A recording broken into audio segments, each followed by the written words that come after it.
Jim Winston, and welcome to 71 Woodbury Hill Hospitality Deck.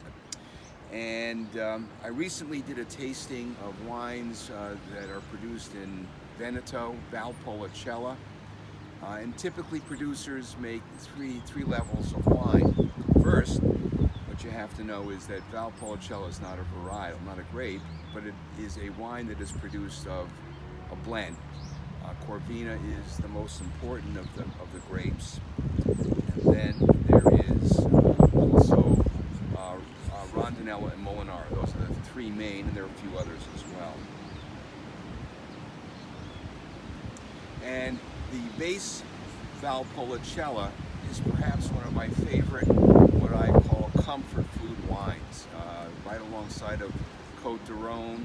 I also love Montepulciano di Abruzzo, but I love Valpolicella, Modest Barberas as well, as wines just to enjoy every day. And the wines are made in a traditional manner. They harvest the grapes in the fall, and they start making wine. And that is the base wine that is produced. The flagship wine for this state is called Valpolicella della Amarone. And it is one of the best wines, one of the most age-worthy reds produced. And the way that wine is produced is by reserving some of the grapes that they have harvested in the fall, and they put them into trays and put them into a dry place to store them so that the air can dry them out, and they won't even begin pressing these grapes, these shriveled grapes, until February. And they've lost a lot of their moisture. They've intensified their flavors, higher degree of sugar as well. And then these shriveled, ugly-looking, dried-out grapes are squeezed to make some of the finest, richest red wines that are out there. And they're a glory, they really are.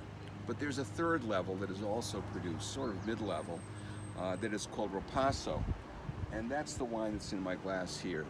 Sant'Antonio Valpolicella Ripasso 2017. And what's wonderful about this wine is it is made by taking some of the Valpo that was created in the fall and taking the juice and then running it over the pressed skins of Amarone. It sort of gives it a flavor boost. So you get some of the richness and the complexities that are produced in Amarone into the base Valpolicella, and what you end up having is, depending upon how you look at it, a poor man's Amarone.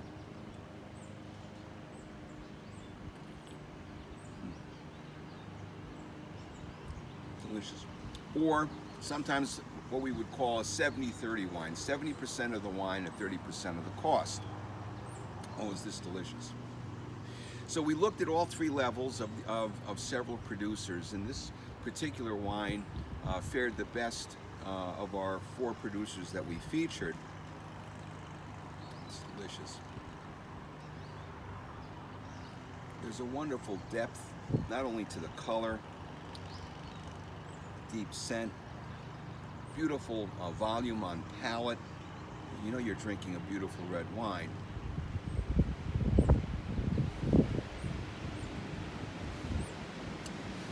And I have a fairly large porterhouse steak that we're going to be putting on the grill tonight.